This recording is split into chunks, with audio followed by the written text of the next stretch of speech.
이렇게 나누고 시작하도록 하겠습니다. 잘 오셨습니다. 감사합니다. 원래 이 앞자리가 제일 많이 비어있는 자리인데 오늘은 든든한 마음으로 말씀 전할 수 있게 되어 감사합니다. 지난번 제가 오후 예배 시간에 설교할 때 말씀드렸는데 저는 청년들한테 요즘 사도신경 이렇게 달락달락 끊어서 말씀을 나누고 있습니다.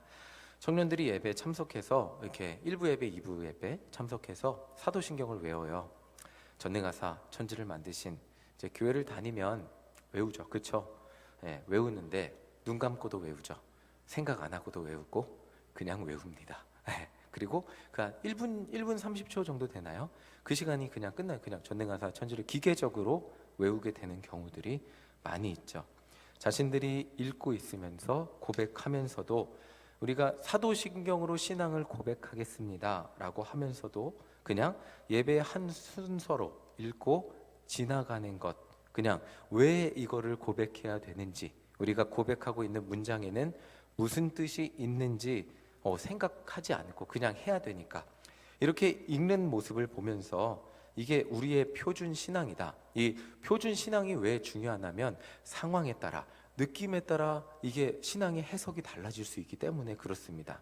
어떤 내가 느낌이 막 좋아지면 내 신앙이 다른 거고, 내 느낌이 처지면 또 하나님의 사랑이 달라. 이런 것이 아니라 내 느낌과 상황과 상관없이 하나님은 이런 분이고 우리는 하나님을 이렇게 믿는다고 고백하는 것이 사도신경입니다.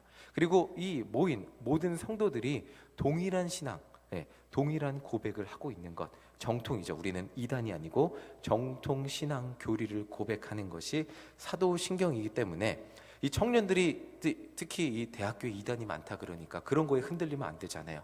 우리는 정통 신앙을 알려줄 필요가 있다 싶어서 함께 나누고 있습니다. 그래서 이렇게 막 함께 예수님, 하나님은 어떤 분이고 예수님은 어떤 분인지 설명을 해주다 보니까 굉장히 청년들한테 설명이 되더라고요. 굉장히 저한테도 자세히 설명할 수 있는 좋은 시간이었습니다.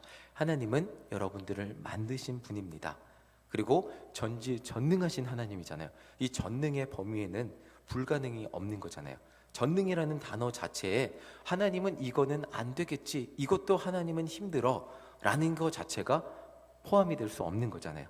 전능이라는 자체의 단어에는 불가능한 것이 단 0.1%도 없는 것이 전능이잖아요.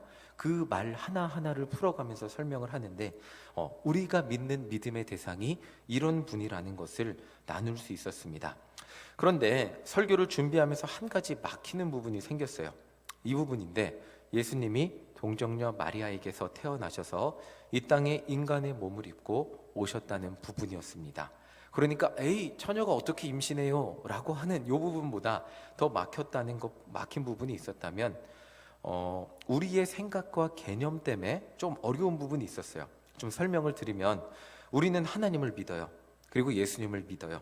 그런데 지금 청년들에게는 하나님이나 예수님이나 한번 생각해 보겠습니다. 하나님, 예수님, 하나님 보신 분 계세요? 없죠. 예수님 보신 분 계세요? 없죠. 그러니까 하나님이나 예수님이나 보이지 않는 존재를 믿는 것은 동일했기 때문이에요. 성경에 기록됐을 당시에는 예수님을 눈으로 본 사람들이 존재했다는 거예요. 예수님이라는 분이 하나님이 이 땅에 아들로 보내신 육신이라는 실체를 사람들이 봤어요. 그런데 지금 청년들에게 예수님을 설명하려고 하다 보니까 하나님이나 예수님이나 눈에 보이지 않는 존재라는 게 똑같아요. 여러분들 한번 기도하다 해보세요. 하나님 도와주세요, 예수님 도와주세요. 무슨 차이가 있는 것 같으세요? 기도하다 어떨 땐 하나님이고 어떨 땐 예수님인데 그 두 개의 구분이 엄밀하지 않잖아요. 그냥 하다 보니까 눈에 보이지 않는 어떤 것들을 이렇게 하니까 설명하기가 어렵게 되더라고요. 우리는 인간으로 오신 예수님 하면서 그래도 우리는 신앙의 바탕이 있기 때문에 인간으로 오신 예수님 하면 두 가지를 기억을 합니다. 하나는 아기 예수님, 그쵸? 인간 아기 예수님은 기억하잖아요. 그리고 두 번째는 십자가에서 죽으신 예수님입니다. 그런데 그것을 이야기로만 들으니까 이것도 어떤 눈에 보이지 않는 예수님이 예전에 아기로 오셨었구나, 그리고 십자가에서 죽었었구나, 그리고 우리의 눈물 나는 포인트는 어딜까요? 얼마나 아팠을까? 이렇게 그냥 막연한 상상으로만 지나가게 된다는 거예요.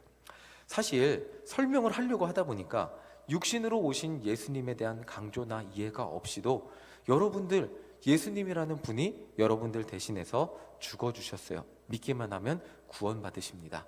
근데 그 예수님이 진짜 100% 인간이라는 걸 여러분들이 믿으셔야 돼요 라고 설명을 해야 되는데, 그 인간 100%의 예수님 설명을 하지 않아도 예수님이 뭐 어떤 약간 영적인 모습으로 이 땅에 오셨던, 그게 뭐 어떤 100% 인간의 모습이 중요한 게 아니고 그냥 나를 위해 죽어주셨다는 사실이 더 중요하게만 느껴졌어요. 그래서 설명을 하려고 하다 보니까 왜 예수님이 100% 우리와 동일한 인간이라는 게 중요한지 이 부분을 설명을 해야 되는데 그 부분에서 막히게 됐어요. 예수님은 어떤 분이셨냐면 하나님의 아들이었는데 여러분, 그러니까 마정훈 목사랑 똑같은 육신을 가지고 피부와 뼈, 얼굴 생김새는 다르겠죠. 그런데 똑같은 사람이셨다는 거예요. 완벽히 똑같은 사람.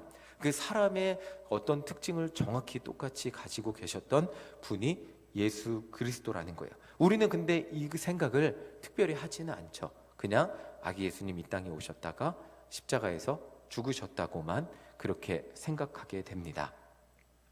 중요한 것은 하나님의 아들이 십자가에서 인간의 죄를 위해서 죽으신 것이지 굳이 예수님이 100% 완전한 인간일 필요는 없었을 수도, 그냥 우리가 받아들일 때 왜 100% 완전한 인간이었을까? 굳이 이걸 떠올리고 중요하게 생각하지 않는다는 거죠. 자, 이게 참 혼란스러우시죠? 왜 우리가 굳이 이걸 알아야 되나? 근데 제가 본문을 선택하고 이 사도 요한의 고백을 보니까 이게 되게 중요한 거예요. 요한이서 1장 7절 함께 보겠습니다. 요한이서 1장 7절 함께 읽어보겠습니다. 시작.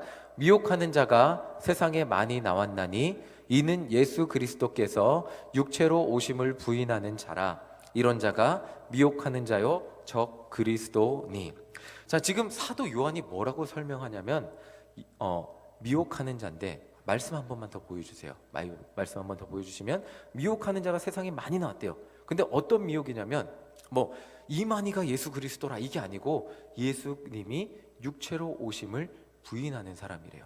그러니까 예수님이 그러니까 100% 인간이 아니었다고 말하는 사람, 그러니까 뭐 이 자기만의 설명을 가지고 이렇게 말하는 사람이 적 그리스도라고까지 말하고 있어요. 자, 이거를 이 사람들이 왜 그랬냐 설명을 하면, 사실 인간은 경험해 보지 못한 것을 이해해 보지 못해요. 그러니까 아이들은 뉴스를 싫어해요. 그렇죠? 아이들은 왜 뉴스를 싫어하죠? 자기들이 이해할 수 없는 세상의 말들이 TV에서 나오기 때문에 재미가 없는 거예요. 어른이 되면 뉴스가 재밌어요. 그렇죠? 왜 재밌을까요? 우리는 그걸로 세상 돌아가는 걸 보니까. 네. 막 그 대선 후보 나와서 무슨 말을 했다더라 이런 걸 보면서 우리는 그걸 이해하잖아요. 그러면 왜? 심지어 우리는 투표권도 있잖아요. 그러니까 이 사람 뽑으면 안 되겠네, 이 사람 뽑아요, 이런 것들을 통해서 세상을 이해하기 때문에, 자기의 경험을 비추어 보기 때문에 인간은 자기의 경험을 통해서 세상을 이해합니다. 그리고 경험해보지 못한 것을 잘 이해하지 못해요. 그렇기 때문에 자신들의 경험과 이해를 넘어선 사실을 만나면 어떻게 될까요? 두려움이 먼저 찾아옵니다. 그리고 자신들이 알고 있는 지식과 경험으로 이 현상을 설명해 보려고 노력을 하죠. 자, 인간으로 오신 예수님은 지금까지 인간이 들어보지도 못했고 경험해 보지도 못했던 사건이에요. 하나님의 아들이 인간의 몸에 담겨서 왔다고 경험해 보지도 못했고 들어보지도 못했고 역사상 2번 일어나지도 않은 일이에요. 이 당시 유행했던 고급 철학 중에 하나는 이렇게 설명을 해요. 영적인 것은 선해요. 우리가 생각할 때 어때요? 영적인 거 하면 뭔가 고귀하고 뭔가 되게 대단하고, 근데 육적인 것은 악하다고 설명을 해요.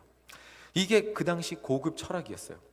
그런데 거룩하고 고귀한 신의 아들이 악하고 약하고 한계가 있는 인간의 몸으로 이 땅에 오셨다는 것이 잘 받아들여지지 않는 거예요. 신이면 고결해야 돼요. 거룩해야 돼요. 대단해야 돼요. 근데 약하고 악하고 뭔가 이 죄의 표상인 인간의 모습에 담겨 오셨다는 것, 그 자체가 받아들일 수 없는 일인데, 그 육신에서 어떻게 돼요? 예수님이 극한의 고통을 느끼며 돌아가셨어요. 고통은, 죽음은, 십자가에 달려 죽는 것은 인간의 죄의 결과라고 생각했는데, 지금 죄도 없으신 분이 십자가에서 죄의 가장 큰 죄의 그 비참한 종말 십자가의 죽음을 맞이하셨기 때문에 이게 그 사람들의 논리에는 설명이 안 되는 거였어요. 신의 아들이 어떻게 그렇게 미천한 인간의 몸으로까지 와서 그리고 가장 비참하게 죽었다고?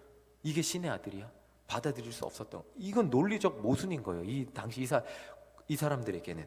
그래서 신은 완벽하고 거룩해야 되는데 신의 아들이 악한 인간의 몸으로 이 땅에 와서 죄인의 결과인 고통을 당했다는 것은 논리적으로는 일어나서는 안 됐을 일이에요.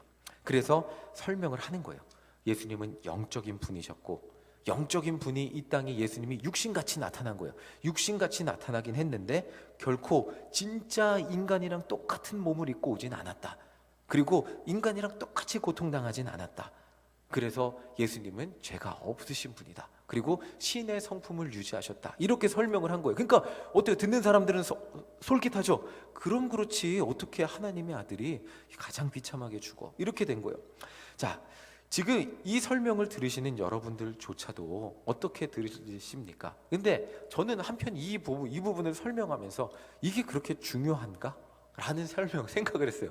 예수님이 육신으로 오셨든 뭐 육신이 아니든 십자가에 죽어서 제 죄만 사해 주시면 되잖아요. 지금 우리가 믿는 건 그거잖아요. 육신으로 오셨을 수도 있고 육신 같이 오셨을 수도 있고 그건 그냥 그런 거지.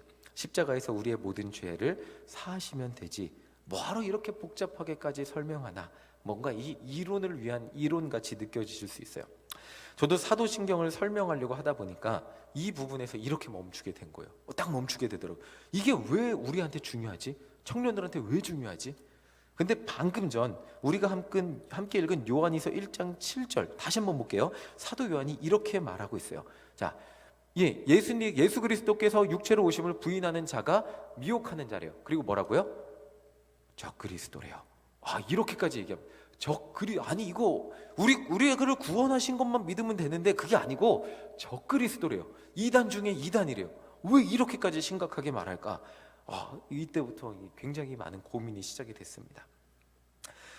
자, 그러니까 사도 요한이 보기에 예수님의 십자가 사건만큼 중요한 것이 있다면 예수님이 우리 인간과 동일한 모습으로 이 땅에 오셨다는 거예요. 예수님의 십자가 사건만큼 중요한 게 있다면 그게 뭐냐면 예수님이 인간과 동일한 몸을 입고 아기로 오셨다가 성장하시고 자라시고 그리고 우리를 위해 육신으로 죽으셨다는 거예요.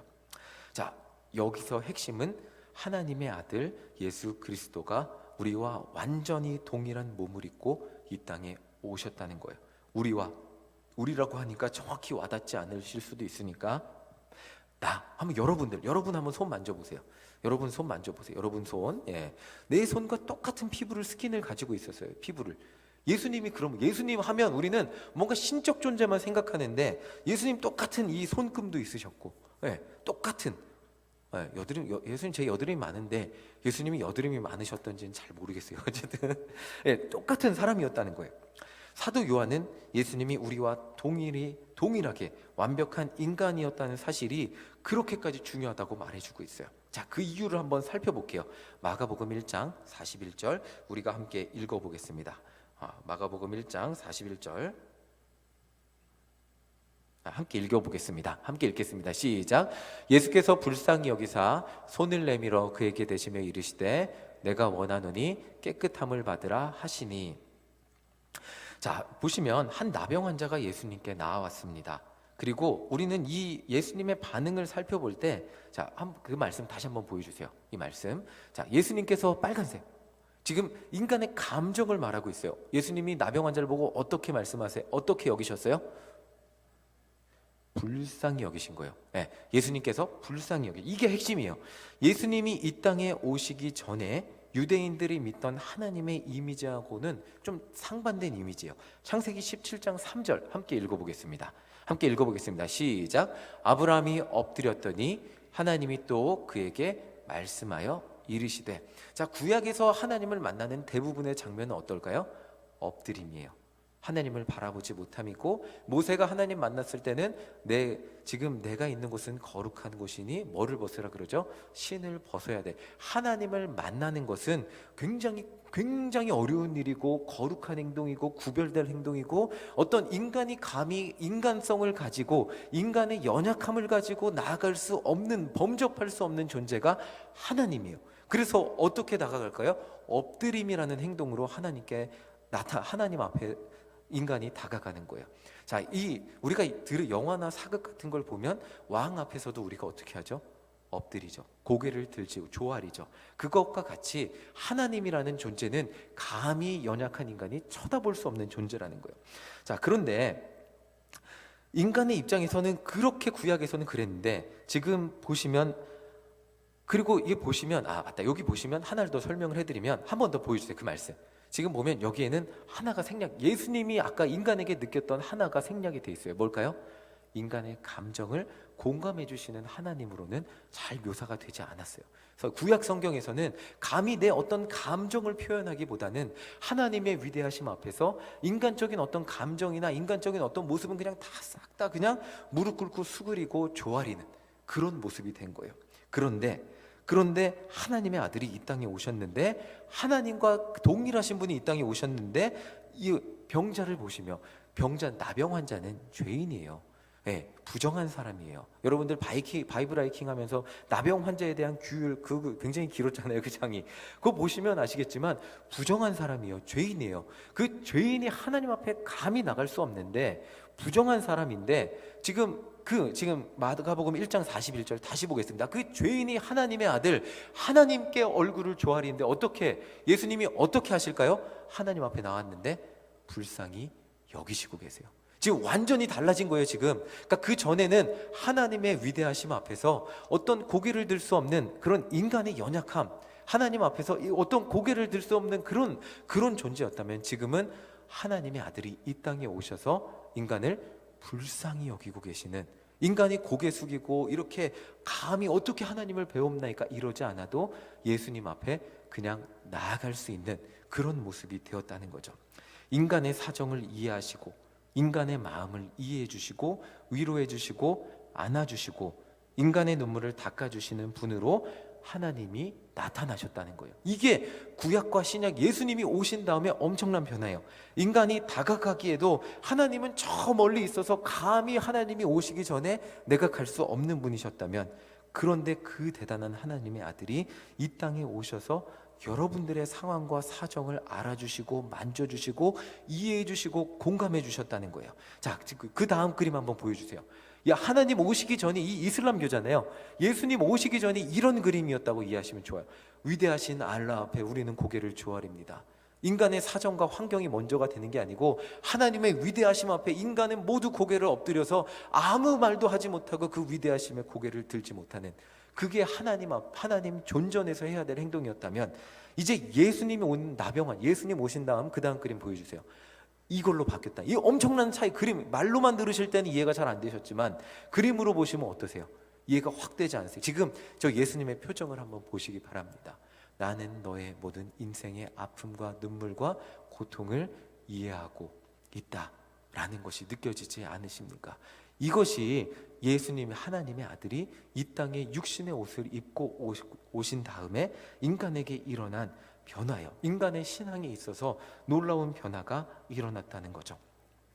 자, 가장 큰 것이 저 표정에 있습니다. 가장 큰 것은 우리의 아픔을 공감해주고 계신다는 거예요. 사람은 입장이 다르면 아무리 공감하려고 해도 100% 그 사람의 마음을 이해하기가 어려워요. 제가 청년들한테 이런 예를 드렸어요. 수험생 자녀가 있잖아요. 수험생 자녀가 막 공부를 열심히 하는데 점수가 안 나와요. 그럼 집에 와서 밤 새벽 2시까지 기다리고 있는 엄마한테 얘 공부 잘했니? 그러면 엄마는 내가 알아서 하는데 맨날 나한테 왜 이렇게 공부하라고 그러냐고 막 이러면서 짜증을 부려요. 근데 엄마도 자식이 얼마나 힘든지는 알아요. 그런데 자식의 공부를 대신해 줄 수 없으니까 마음이 답답하잖아요. 근데 자녀도 어때요? 자녀도 우리 엄마가 나 새벽 2시까지 기다려주는 건 아는데 어떻게 엄마한테 내 그 힘든 마음을 다 표현할 수가 없잖아요. 근데 이 자녀가, 수험생 시험 공부를 하는 자녀가 마음이 편안해지는 순간이 있어요. 언제일까요? 똑같이 점수대가 비슷하고 원하는 학교가 비슷하고 그냥 그 공부를 같이 상황이 비슷한 친구를 만나서 대화를 할 때 어떻게 설명해 주지 않아도 그 마음이 편안해지고, 그래 우리 같이 힘내보면서 공부하자라고 같이 공부하게 되잖아요.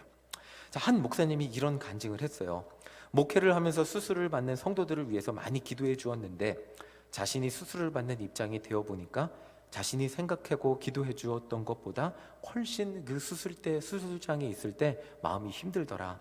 그래서 그 다음부터는 수술 받기 전 성도님들 손을 꼭 잡아드리는데 더 간절하게 기도하게 되더라 라는 말씀을 하신 적이 있어요. 이게 자기가 그 입장이 되어봐야 아는 거잖아요. 예수님이 인간이 되셨다는 것은 인간의 몸으로 오셔서 가장 약하고 보살핌이 없는, 자, 저희 집에 지금 갓난아기가 있습니다. 그렇죠? 갓난아기 아무것도 못해요. 진짜 울기만 해. 배고파도 울고 뭐 울기밖에 못하잖아요. 그리고 앉혀놓으면 어떨까요? 고개도 가누지 못해요. 고개 하나 자기 마음대로 못 가네요. 세상에서 가장 약한 존재로 이 땅에 오셔서 자라나면서 그리고 성인이 되고 인간이 느낄 수 있는 십자가에서 극한의 고통을 느끼셨잖아요. 인간이 느낄 수 있는 모든 고통을 인간의 입장에서 느껴보신 분이 예수님이라는 거예요. 인간이, 그러니까 하나님이실 때는 피조물의 입장에서 되어보지 못했지만 지금 예수님은 인간의 입장에서 인간이 당할 수 있는 모든 고통을 당해보셨어요. 자, 그림 보여주세요. 자, 이 그림, 그쵸? 예수님이 단지 십자가에서 아팠다는 게 중요한 게 아니고 우리의 죄를 위해서 죽으시면서 우리가 느낄 수 있는 인생의 모든 고통을 당하셨다는 것이 중요합니다. 육신의 고통만 당한 게 아니고 그 당시 예수님을 추종하던 모든 사람들에게 버림받는 배신의 고통까지 당하셨어요. 모든 사람이 십자가에, 제자들이 베드로가 절대로 자기는 예수님 버리지 않는다 그랬거든요. 버렸을까요? 안 버렸을까요? 모든 사람이 다 도망쳤어요. 내가 죽어가는데 내 옆에 아무도 없는 그 외로움의 고통까지 당하실 수밖에 없는 게 예수님의 삶이셨어요. 인간이 당할 수 있는 모든 고통을 예수님을 당하셨다는 거예요. 그렇기에 예수님은 우리의 모든 아픔을 온전히 공감해 주시는 분이라는 거예요. 인간의 모든 아픔을 공감해 주실 수 있는 분이라는 거예요. 그래서 우리가 예수님께 나와 기도할 때 아까와 같은 위로와 평안을 얻을 수 있다는 거예요. 왜? 예수님이 나의 아픔을 경험해 보시고 느껴보시고 아시기 때문에.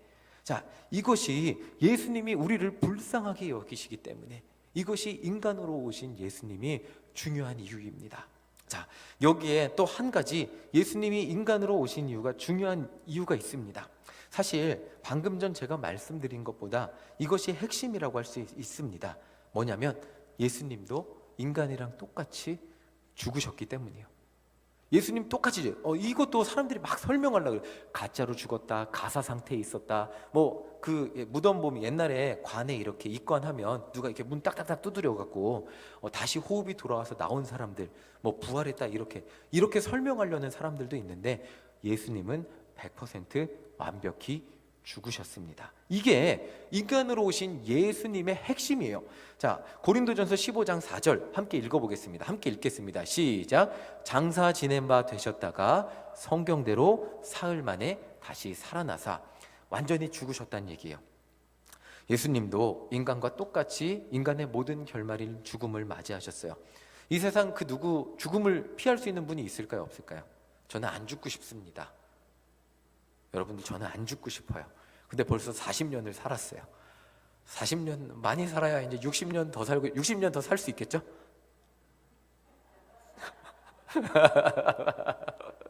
그렇죠? 네. 전 최성곤 장로님이 저와 영원히 전도를 같이 했으면 좋겠어요. 왜? 근데 누구도 피할 수 없잖아요. 그렇죠? 그리고 제가 먼저 갈 수도 있죠. 최성곤 장로님보다 제가 그러면 안 되지만 제가 먼저 갈 수도, 알 수 없는 일이잖아요. 누구도 알 수 없는 일이잖아요.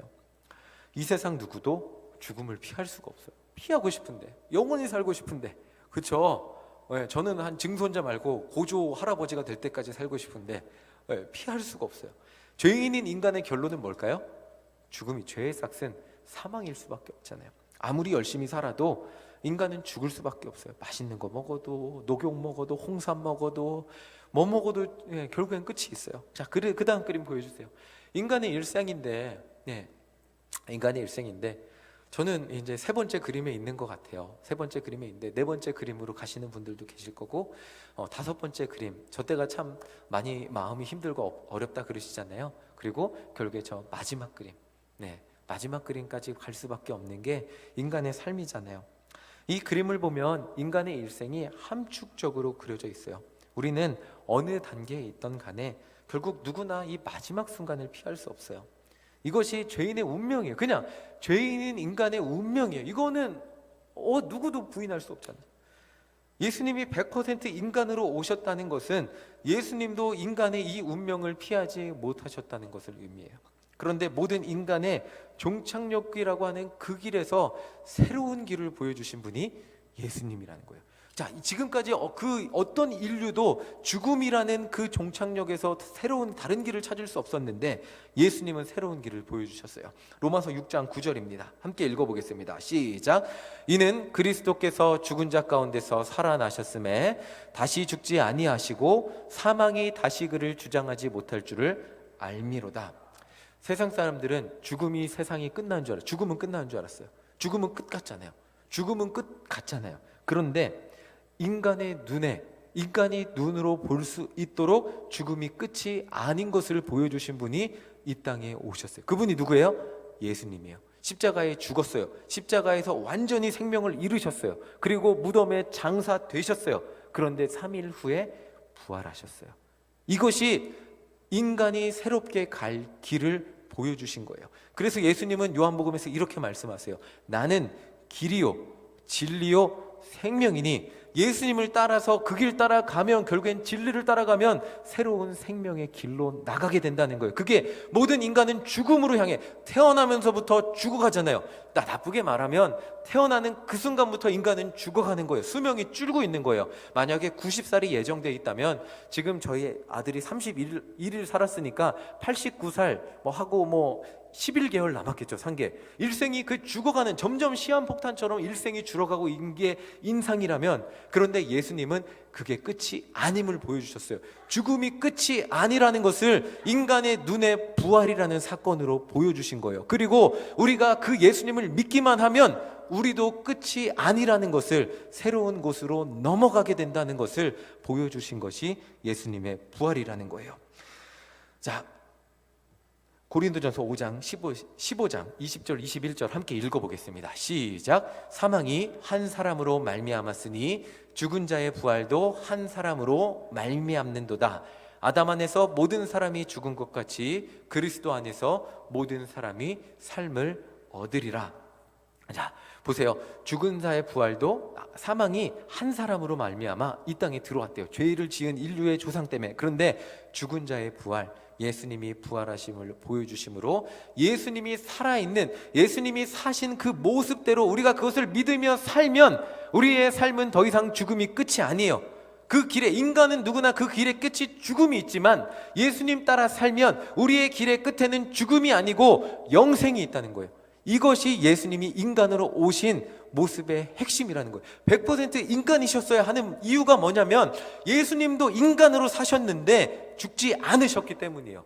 죽음으로 끝나지 않으셨기 때문이에요. 인간으로 사신 하나님의 아들이 누군가가 죽이려고 해서 죽음을 당한 것 같았지만 그분의 끝은 죽음이 아니셨기 때문이에요. 그래서 우리도 그분을 따라 살면 우리는 결국 죽음으로 끝나는 것이 아니고 영생의 그 문으로 들어가게 된다는 것, 새로운 길로 나아가게 된다는 것을 예수님의 일생을 통해 우리에게 보여주셨다는 거예요.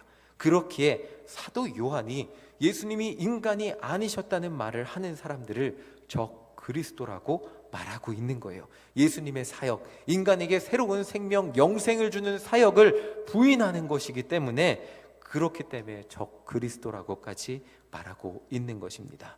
자, 요한이서 1장 6절로 다시 돌아와 보겠습니다. 자, 이 말씀 함께 읽어보겠습니다. 시작. 또 사랑은 이것이니 우리가 그 계명을 따라 행하는 것이요 계명은 이것이니 너희가 처음부터 들은 바와 같이 그 가운데서 행하라 하심이라.